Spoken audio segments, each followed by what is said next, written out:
sou Adriana Caram, presidente do Grupo Educacional UPET, e esse é o programa Inovação em Rede, em que conversamos e trazemos entrevistados para nos contarem um pouquinho sobre como nós podemos fazer o nosso Sistema Regional de Inovação ser próspero e inovador. Bom, nós estamos hoje com duas super feras que vão conversar conosco sobre um ator muito importante no Sistema Regional de Inovação, que é o ator Fomento, recursos financeiros para que a inovação possa acontecer. Eu anotei aqui o perfil de cada um deles, porque eles são pessoas assim super gabaritadas. Inclusive já se conhecem, trabalharam juntos em um determinado momento, o que vai fazer dessa entrevista uma conversa muito agradável. Estamos aqui com o professor Márcio Espinosa. O professor Márcio Espinosa é doutor em Inteligência Artificial e Automação Industrial, foi professor visitante da Universidade de Berkeley, que fica muito próxima ao Vale do Silício, ou é a casa, muitas vezes, da inovação no Vale do Silício. Há 22 anos vem trabalhando com projetos de inovação e é diretor científico e de inovação da Fundação Araucária. Estamos também com Márcia Cavalcante, que tem mestrado na Universidade McGill do Canadá, é doutora em Tecnologia e Sociedade, professora visitante na Politécnica de Madrid e hoje, depois de muita contribuição em muitos lugares, em muitos atores do ecossistema Sistema Regional de Inovação, ela também é atualmente advisor de inovação em conselhos de empresas para a transformação digital. Márcia, e é dali que eu conheço a Márcia, também é uma grande investidora anjo, investe na Curitiba Angels e é uma das fundadoras também da Women Angels, que é um movimento de mulheres que investem em projetos de inovação e transformação de mulheres. Márcio e Márcia escreveram um livro juntos, selfinova.com.br, em que traduziram a sua perspectiva e o seu olhar sobre a inovação de uma maneira muito singular e que vale a pena ser conhecida. Bom, nós começamos então aqui agradecendo a presença de vocês dois, a dedicação de vocês aí, de um tempo da agenda de vocês, para que a gente possa conversar sobre como Fomento pode fazer diferença em um sistema regional de inovação. Quando a gente fala em um sistema regional de inovação ou na inovação, a inovação precisa de recursos financeiros para que ela aconteça. Então, com a experiência de vocês vão nos ajudar a entender um pouquinho mais sobre isso. Então, a primeira pergunta que eu tenho para vocês é, de que forma os investimentos públicos em inovação, Espinosa, contribuem para potencializar um sistema regional de inovação? Bom, Adriana, primeiro, obrigado pelo convite, Parabéns pelo tema. Inovação em redes, eu acho que é um tema emergente de muito interesse para o desenvolvimento das empresas, mas da sociedade como um todo, Acho que a gente sabe que inovação hoje não é mais nem questão de competitividade, é questão de sobrevivência, Então você trazer essa discussão, entender o papel dos atores nesse sistema, o Sistema Regional de Inovação, pode contribuir muito para o desenvolvimento da sociedade. Então, parabéns.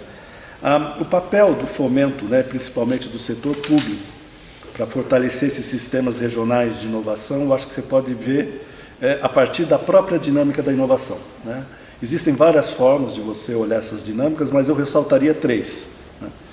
O que a gente chama de inovação sistêmica, que é aquela que acontece dentro da empresa, quer dizer, a empresa precisa desenvolver a inovação para ganhar sustentabilidade, se manter no mercado, Na outra ponta você tem muito aquela inovação que a gente chama espontânea, que é ligada às startups, Então já não é aquela empresa consolidada que precisa fazer inovação, é uma empresa que já nasce a partir de um movimento de inovação, E você tem uma terceira dinâmica aí que você pode entender, que liga um pouco esses dois universos, que é a chamada inovação aberta. Uma forma de você ter essas inovações acontecendo em redes, por isso grande importância do teu trabalho, justamente dentro de um sistema regional de inovação. Então o fomento ele pode chegar nessas três dinâmicas de forma diferente. Ele é fundamental, porque a gente sabe que fazer inovação, e muito da inovação tecnológica, é cara, ela exige muito investimento, então o fomento público ele vem para ajudar nesse custo para se chegar à inovação. Quando a gente fala, por exemplo, das startups, né, há uma necessidade de fomento em vários momentos do ciclo de vida de uma startup. Quer dizer, desde aquela ideia, para você chegar até aquele unicórnio, né, o famoso unicórnio, você tem grandes momentos que você tem que passar, né? Primeiro, você tem que transformar a sua ideia numa solução, de fato, especificar uma solução, um modelo de negócio. Então, o fomento público, nesse momento, vem muito nesse sentido, você transformar a ideia no modelo de negócio, né? Um segundo grande momento é já o primeiro acesso ao mercado. Você tem uma solução e você precisa colocar à disposição do mercado. Aí o fomento público, ele assume uma outra forma de ajudar nesse segundo momento. Um terceiro é quando você quer ganhar escala realmente, né? Acessar grandes mercados. Aí você vai perguntar para a Márcia, porque é mais o papel dela. Mais o papel da Márcia, é verdade. E o quarto realmente é quando você ganha uma escala global, acessa cadeias de mercado global, né? Então, eu diria assim, o fomento público, ele vem na questão das startups, nesses primeiros instantes, onde o risco é maior, né?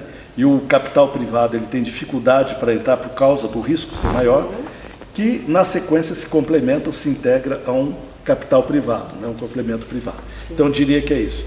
E eu diria, na questão das empresas consolidadas, existem várias formas da gente ajudar, mas necessariamente, normalmente passa por um investimento conjunto. A empresa coloca uma parte, nós ajudamos, trazendo o sistema de ciência e tecnologia, né, do Sistema Regional de Inovação, quer dizer, os pesquisadores, as universidades, para ajudar na pesquisa da empresa. Então, nós fomentamos a participação de pesquisadores, de universidades, né, para que eles ajudem as empresas. Então, basicamente, eu acho que seria isso. Muito bom. Bom, você já deu a deixa aí, né, da Márcia contribuir com a gente com essa visão de que nós estamos pensando, né, você tem um investimento público, que o Márcio que o Espinosa já trouxe para a gente, e onde é que entra o investimento privado potencializando esse sistema regional e a inovação? Muito obrigada, Adriana, pela pergunta, pelo valor e tua contribuição como presidente do Grupo OPET, trazendo conteúdo prático para educar jovens e adultos que estão aí se reinventando nesse mundo novo que é a inovação. Então, parabéns de coração. É muito bacana eu reencontrar aqui o Espinosa numa jornada que a gente começou em 2000, quando grande parte do investimento público de inovação era feito principalmente alocado em empresas quando se olhava a inovação da porta para dentro. Então, a gente via muito a alocação desses recursos de inovação, principalmente naqueles centros, né, de pesquisa e desenvolvimento, nos laboratórios das empresas, empresas que já tinham um potencial, uma base tecnológica para receber esses recursos. A partir do momento que a empresa começa a atuar do porta para fora, e não só olhando perspectivas do mundo lá fora para dentro, mas também percebendo que ela não inova só em produto e em processo, mas ela inova em modelo de negócio, a perspectiva do investimento público ela se amplia e começa a trabalhar muito mais uma parte co-criativa desses investimentos. Como que a gente consegue co-investir juntos, público-privado, para alavancar. E aí essa questão da startup ela é importante, porque ela vem tanto numa formação de uma grande empresa, fazendo um spin-off para fora, como esse estímulo do mercado com novas empresas que vão surgindo e, aos poucos, a empresa se preparando para poder fazer essa absorção ou até fazer um co-investimento nessa startup, né? E aí qual é o papel dos investimentos privados, né? Fazendo justamente, alongando aquela cauda, né, do investimento que começa no investimento público. É a gente perceber que aquela solução, aquele negócio que foi investido com sua forte base, né, na parte pré-competitiva, né, quando, por exemplo, o governo, né, um banco regional, né, um financiamento específico tenha colocado recurso, como que eu vou dar continuidade para dar longevidade a essa empresa? Aí entra muito o papel do investidor anjo, né, dos fundos que a gente chama de seed, os fundos de venture capital, que vão complementar essas rodadas para que ela tenha fôlego para chegar até a fase de rentabilizar e andar com as próprias pernas. Como investidora anjo, a gente vê muito a questão de que o produto foi validado, ele tem um match com o mercado, ele se provou, e nós vamos entrar ali naquela faixa que a gente fala ali de 300 mil a quase 1 milhão, 1,5 milhão. Esse é o aporte que geralmente o anjo faria. É claro que se a gente transformar em dólar, isso é muito menor, né? Nós costumávamos dizer que o investimento anjo no Brasil era até 300 mil, mas hoje, até pela nossa experiência, né, Adriana, a gente vê que esses investimentos eles têm chegado ali, eles estão quase numa zona sombria com um investimento que a gente chama de seed, que chega até 3 milhões. Né?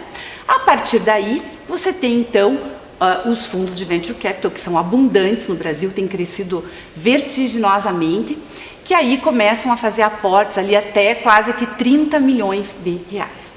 Pra você ter uma ideia, desde 2016 esses números vêm duplicando e a gente chegou a um montante aqui na América Latina de 4,6 bilhões de dólares com capital de risco.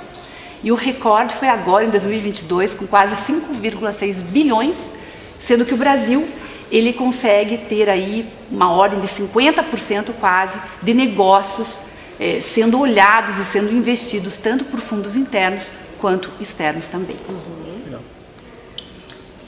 E se veja que movimento, né? E é um movimento que o Spinoza traz, né? De uma integração necessária e que traz melhores resultados à medida que a gente traz os esforços conjuntos, né, Spinoza? E como é que vocês da Fundação costumam, o quanto vocês conseguem, né, integrar, ou se essa ainda é uma tarefa a ser feita por todos nós, que eu diria pela sociedade, né, dessa integração do fundo de investimento público e o privado. Já existe essa conexão ou é um trabalho a ser feito por todos nós? Eu acho que sempre existe espaço para trabalhar mais. Sim, né, com certeza. E oferecer algo melhor. Existe uma integração, eu diria, não tão formal como a gente gostaria que fosse, né? Mas ela já existe pela própria natureza da evolução, da inovação, né? Então, como eu te disse, no caso das startups, nesse momento inicial, como o risco é maior, né, nós entramos com recursos não reembolsáveis. Né? O que é muito interessante, é uma forma de integração com o capital privado, porque ele tem dificuldade, né, de correr esse altíssimo risco. Né?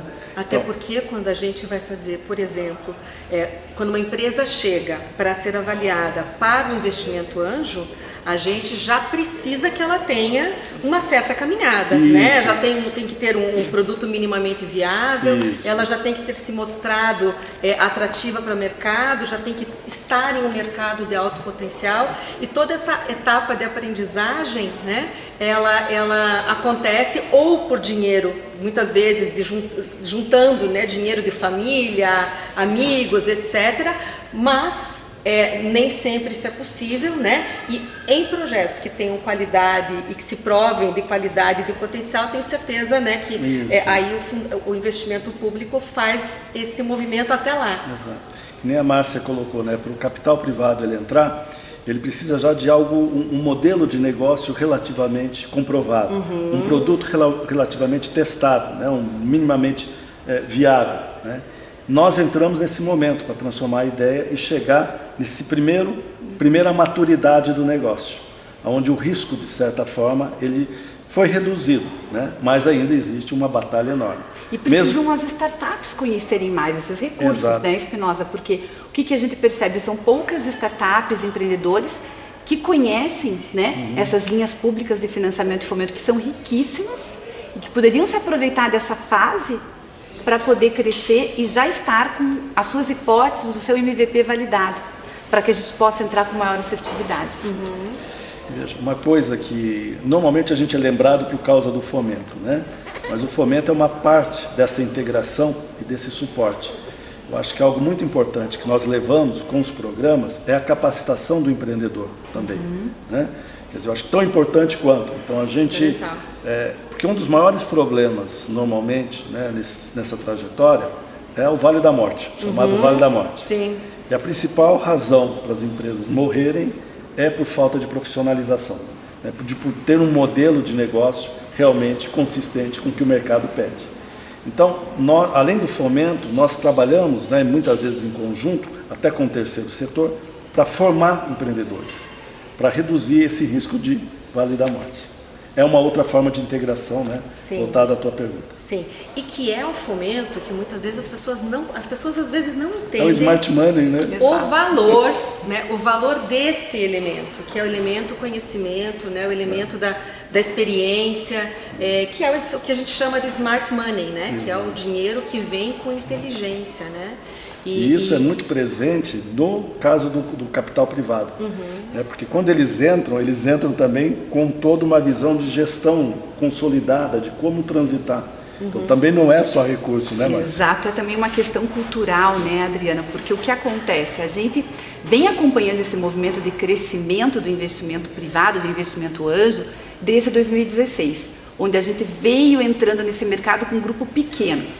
Hoje nós temos aí, numa das redes que nós participamos, quase 100 investidores anjos, né? Então você veja que foi um movimento que, claro, no início foi muito essa questão da vontade de poder aprender, de ajudar o empreendedor, mas depois foi um pouco daquela coisa da moda, puxa, eu quero aprender como é que é esse negócio de startups.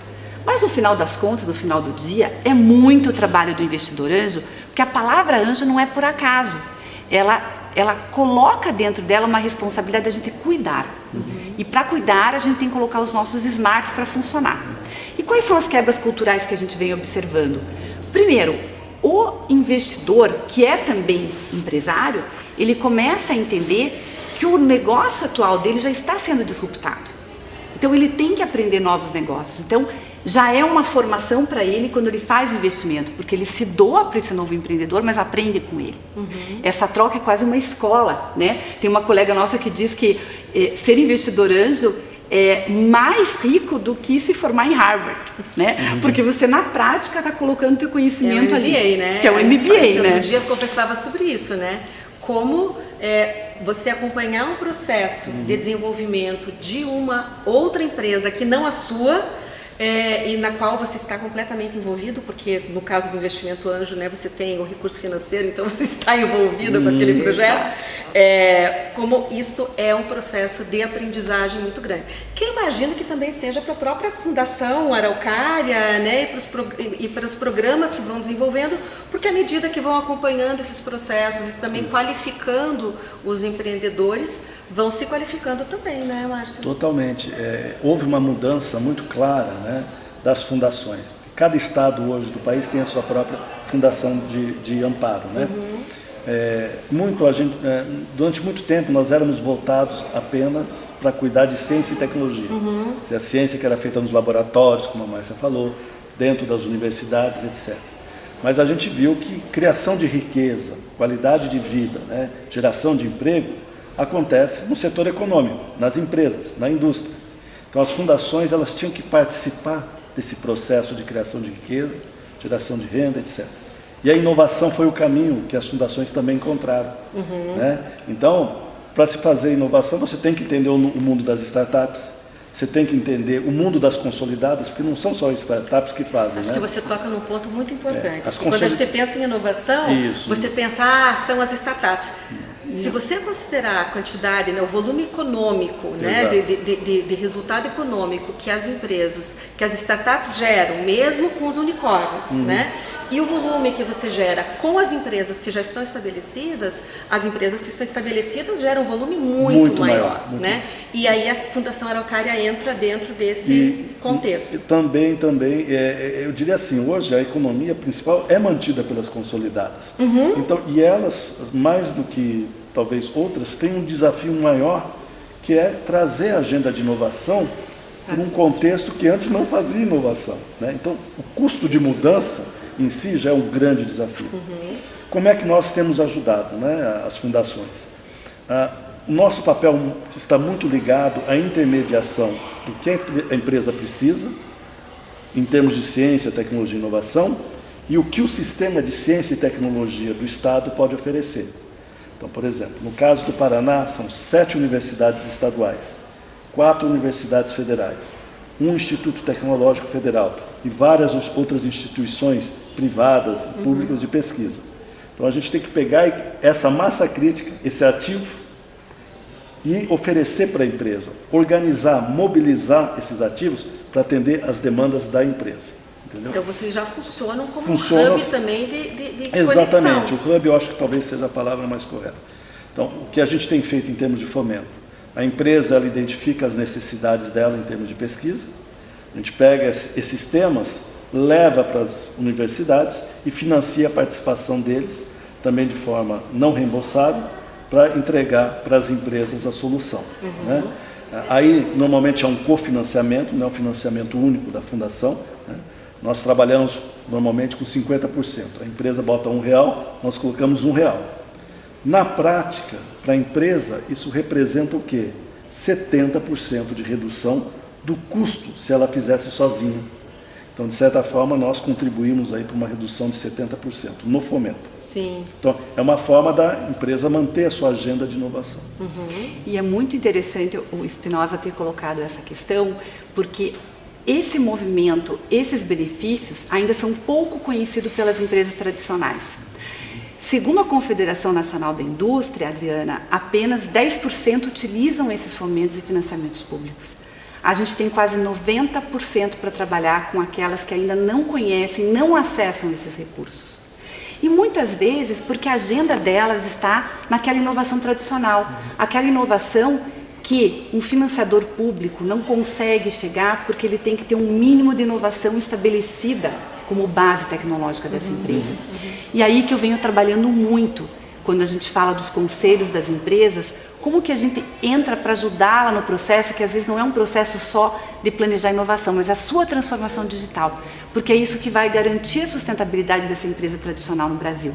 Indústrias que são volumosas em termos de importância no Brasil, né, como o setor de construção, os setores industriais químicos, o setor de alimentos, né, como que a gente consegue injetar inovação sob uma perspectiva de entender que ela tem um papel de retorno e fazer com que de maneira intrínseca ele passe a fazer parte da agenda de inovação, que não é um processo simples. A gente vem trabalhando com o Espinosa há bastante tempo, que é aquela questão de capacitar o empresário a entender que a inovação traz retorno. E aí entra naquela questão da métrica de retorno. E qual que é essa métrica de retorno, né, Márcia? Como é que a gente pode chamar inovação como algo que dá resultado se eu não consigo mostrar, às vezes a curto, médio prazo, qual é esse retorno? Então, tipicamente, num projeto de inovação, a taxa de retorno média é de 1 a 5%, que é muito parecida com a taxa de assertividade das startups, quando a gente faz um investimento privado. Né? E essa taxa de assertividade são aquelas que a gente investiu e lá na ponta ela deu 38 vezes retorno para a gente. Então isso corresponde ainda a um percentual pequeno. E poucas pessoas sabem das falhas, né? Os fundos de Venture Capital não falam, mas 50% falham. Então há uma falha, porém aquelas que acertam pagam as falhas e mais toda a lucratividade que você tem. Que é o processo de aprendizagem de todas as empresas. Nenhuma empresa e nenhum processo, ninguém, né, acerta 100%. O importante é que os nossos acertos sejam, né, em número suficiente para promover, inclusive, os erros absolutamente necessários para o processo de inovação. Perfeito. E isso eu acho que é uma das diferenças da dinâmica de inovação, né? O erro é parte do aprendizado. Sim. Então, correr o risco é parte do negócio de inovação. Aceitar o erro é parte do aprendizado, né? Então, Sim. Mas a gente vê uma predisposição, Adriana, enorme. Acho que desde que aconteceu a pandemia, né, por não ter tido a oportunidade de se renovar e de se inovar e transformar no digital, essa questão de se transformar, né, e de se colocar, de se posicionar digitalmente veio com toda a força. Então a gente vê um segmento do empresariado recorrendo a essas agendas de inovação, querendo conhecer mais os fomentos, né, saber como fazer uso desse fomento. Então a gente vem sendo bastante consultada para as agendas de desenvolvimento de todo o trabalho que a gente chama do sprint de inovação, da ideia até a prototipagem, teste e desenvolvimento desse projeto. Então eu vejo um movimento muito bacana sendo exercitado por esses empresários mais tradicionais, que é aqueles que vão fazer a diferença porque vão beber da água do fomento público no futuro, sabendo que eles vão conseguir inovar apesar das adversidades do Brasil. E por favor, Espinosa. E nós vamos ser mais desafiados daqui para frente, né? Porque você vê que alguns estudos já mostram, né, a perda de competitividade da indústria brasileira no cenário global, né? Por várias razões. Não é uma questão, digamos assim, do país em si, né? É uma questão global, né? Essa perda de competitividade, para ela ser retomada, vai depender muito da inovação, né? E das empresas já consolidadas. Sim. Então, nosso papel vai ficar cada vez, eu acho que mais crítico, significativo, nesse ganho de competitividade ou busca de competitividade da indústria nacional. Porque ainda é o setor, a indústria é o setor que mais cria riqueza, né? Cria postos de trabalho, emprego, qualidade de vida para o trabalhador. Então, aí a gente vai ser adicionalmente desafiados, né? Com certeza. Que bom, vamos trabalhar mais junto, né? Exatamente. Que a gente vem mais se aproximando, trabalho, né? mais inovação em rede. Bom, a Márcia falou de beber dessa água, né? Como é que bebe da água do fomento público e do fomento privado, né? Das fontes de financiamento, de investimento. Como é que as pessoas que quiserem acessar podem buscar caminhos, né? Por onde começar buscando, que preparação elas precisam ter para poder acessar o financiamento ou os fundos, né? De investimento? Eu acho que no ecossistema regional de cada estado que a gente trabalha, é claro que primordialmente a gente está no Paraná, mas a gente percebe também a própria cidade, a própria região se fortalecendo muito com atores que acabam virando referência, né? Então, quando a gente está ali, por exemplo, aqui no Paraná, aqui em Curitiba, no Vale do Pinhão, a gente está conversando, a gente está estimulando conexões, o empresário está ligado, está sabendo que quando ele precisa perguntar alguma coisa, ele sabe as páginas amarelas da onde recorrer. Se ele não sabe as páginas amarelas, ele conhece a pessoa. Então, puxa, eu vou perguntar para o Espinosa, porque o Espinosa tem toda essa trajetória de conhecimento em fomento público. Se ele não souber, ou se ele tiver alguma outra base de referência, ele vai estar comigo trabalhando. Acontece a mesma coisa comigo, né? A Márcia já trabalhou em várias entidades, conhece Sebrae, conhece Federação, conhece... Então, por que não recorrer a esse facilitador que vai fazer um pouco dessa picada, né? E vai cortar caminhos para ele. Então, eu venho trabalhando muito assim, em entender que existem vários atores importantes em cada fase, em cada momento do ciclo de vida da empresa e dar para ele essa facilidade de chegar até os órgãos de fato. Porque muitas vezes ele não sabe, mas a quem eu recorro? É o Banco Regional, é a Fundação, é o Sebrae, né? Às vezes se confunde até o Sebrae como banco que não é, né? Então, qual é esse ator principal que vai poder me ajudar? E às vezes não tem. E às vezes a gente tem que achar outras formas para poder trabalhar com ele. Então, eu acho que são essas figuras do ecossistema que despontam, que ajudam, que se conectam e que, se não sabem as respostas, né, vão conversar com a Adriana, vão conversar com o Espinosa e vão conseguir achar esses caminhos de forma natural. Eu vou responder, eu acho que a mesma coisa que a Márcia, mas com um olhar um pouco diferente, né? Eu acho que tem a ver, em parte, com o trabalho que você está fazendo.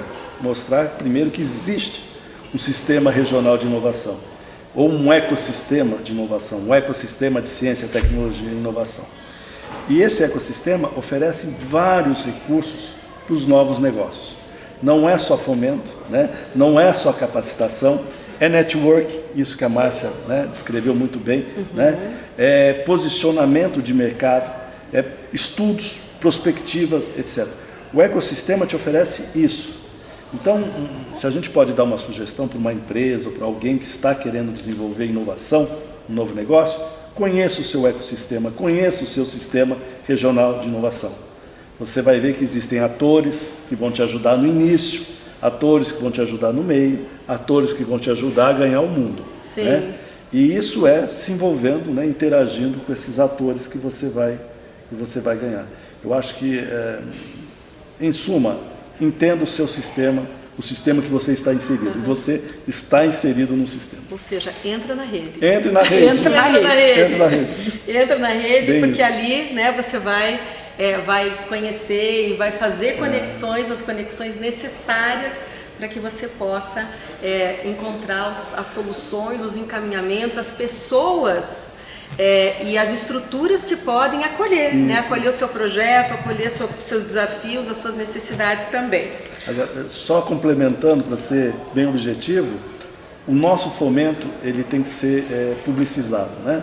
Então é só entrar no nosso site, vão ter lá chamadas, tem chamadas públicas, equivalentes a editais, né?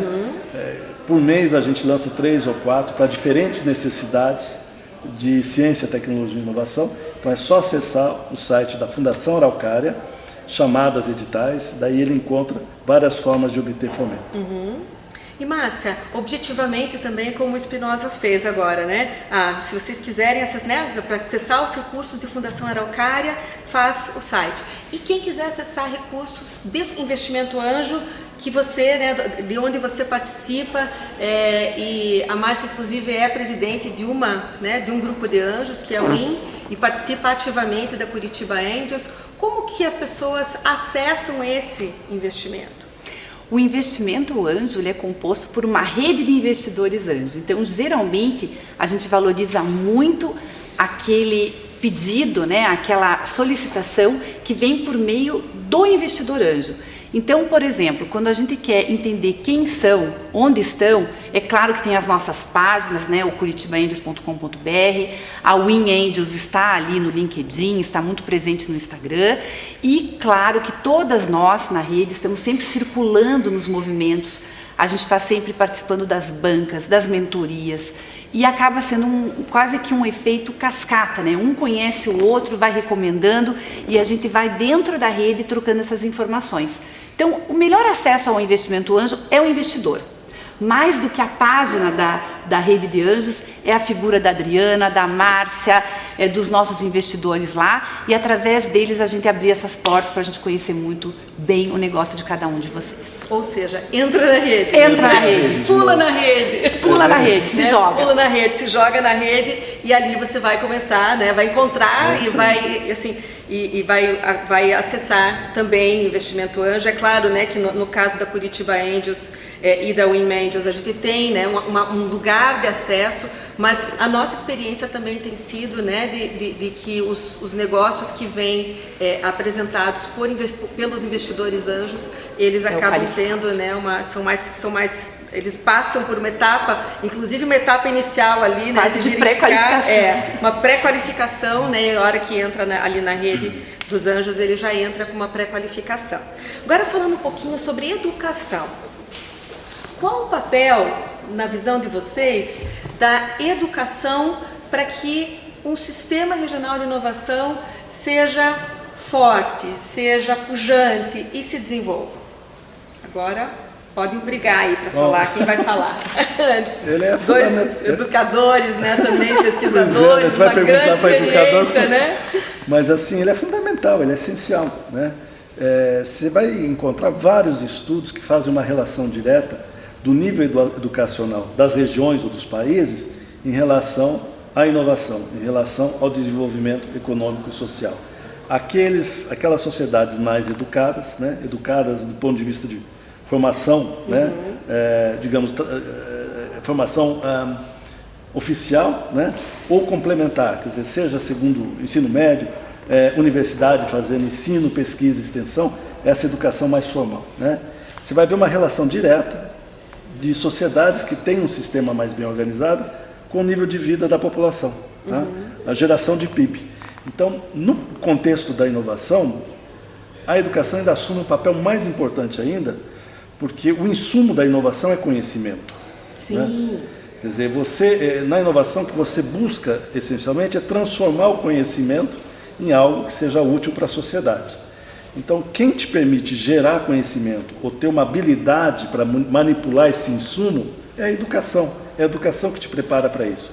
Seja no nível médio, seja no ensino superior, pós-graduação, o que for. A aprendizagem ao longo da vida também. A educação continuada, né, é fundamental para que a inovação, o sistema funcione. O sistema se alimenta de conhecimento. Eu não consigo ver... Mais do que de dinheiro, né? Muito mais. Muito mais. Muito mais.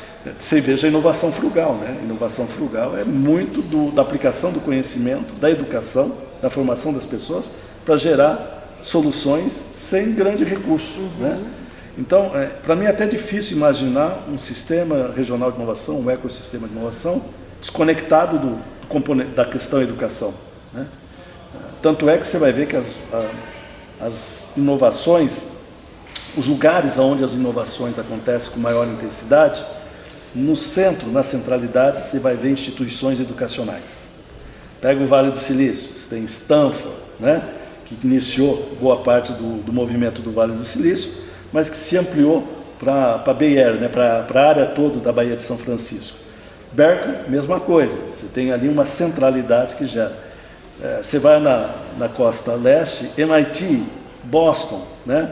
Você vai na Europa hoje, grandes cidades. É onde estão os sistemas de educação, você vai perceber que é onde tem a centralidade do movimento de inovação. Então, esse Sim. A educação, Adriana, no seu formato semântico já tem uma palavra importante, que é ação. Cada vez mais a educação ela vem como uma alavanca para que aquele que sofre o aprendizado proveniente dela, ele tem que colocar cada vez mais rápido na prática. E hoje é um grande desafio para as universidades e centros educacionais, como que você vai engajar esse aluno que tem que aprender a reaprender o tempo todo.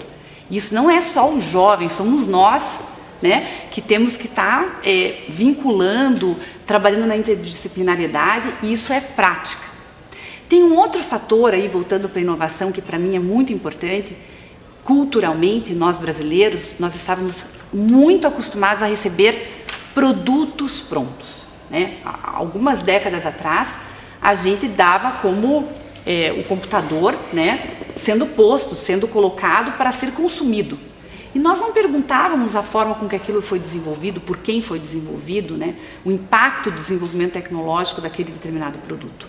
E eu me lembro no começo da minha carreira em inovação, quando nós recebíamos os estagiários, eles começavam a falar, puxa, quando é que eu vou conseguir trabalhar lá na ponta, lá na fábrica, já que o produto ele já vinha pronto? E a gente falava, não, existe uma etapa de conceito de produto, de desenvolver a ideia, de colocar essa ideia como protótipo, de validar essa ideia.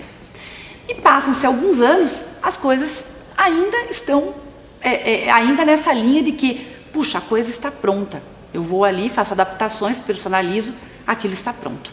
Então eu acho que tem um grande papel da educação de mostrar para esse jovem que existem etapas primordiais no desenvolvimento do conceito, na validação, entender aquele cliente final, colocar o cliente como centro dessa experiência, disciplinas que a gente não trabalha com tanta intensidade quando a gente está numa especialidade técnica, né? Ou até mesmo numa especialidade de gestão.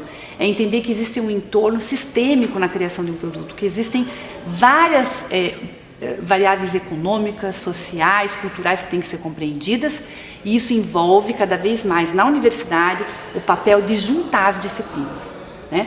Porque a profissão está cada vez mais exigindo juntar disciplinas, né? A questão do direito com a psicologia, a questão da computação, né, com, por exemplo, a biologia. Então, como é que na educação a gente vai juntar essas disciplinas para promover esse bem-estar que o Márcio sempre coloca, né, Espinosa, sempre o bem-estar, a qualidade, a gente vai ter maior qualidade, trazendo simplicidade na ponta e fazendo com que esse jovem se eduque para a necessidade de mercado.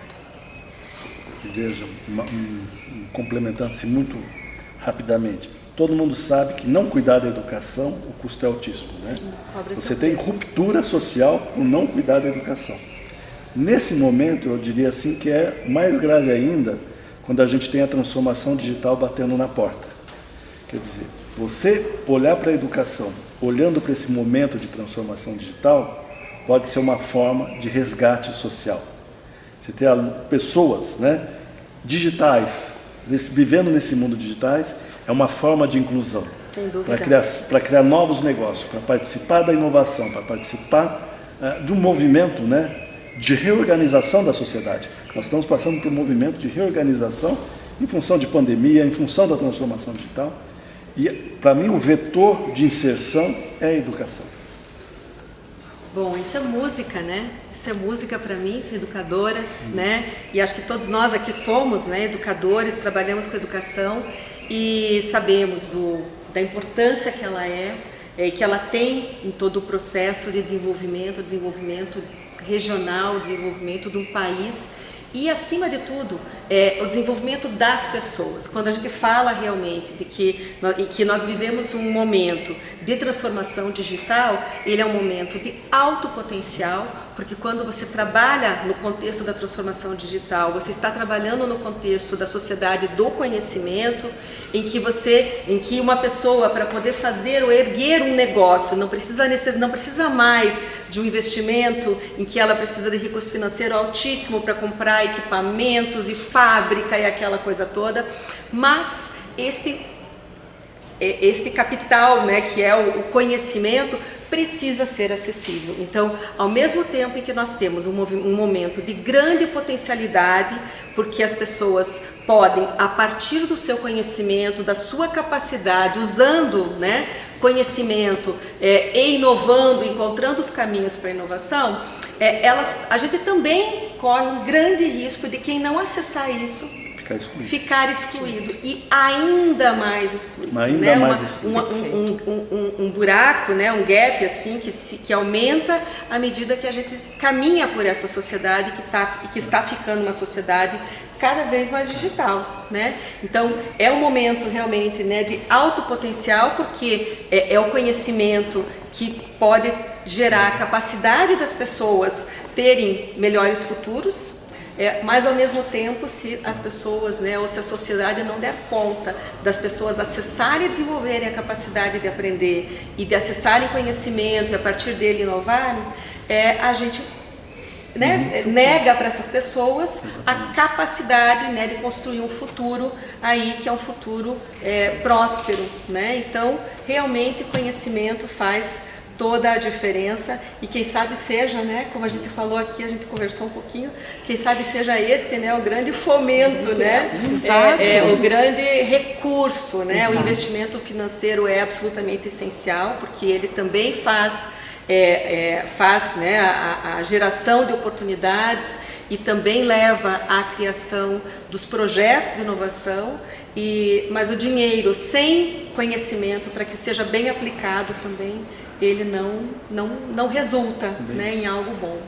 Eu agradeço imensamente a participação de vocês dois. Márcia, com a sua, né, tua experiência brilhante aí, gigante em inovação, assim como Espinosa também, né, que faz o Espinosa tem nessa capacidade de fazer a conexão, né,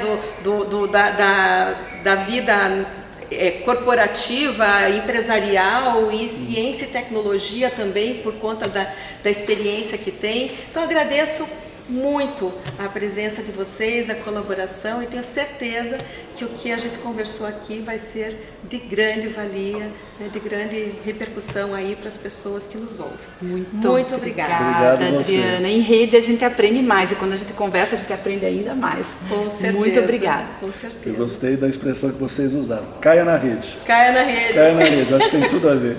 Não é nem Obrigado caia, né? Porque cair acidental, né? Mergulha, né? Se joga na rede. Se joga na rede. Surfa na rede.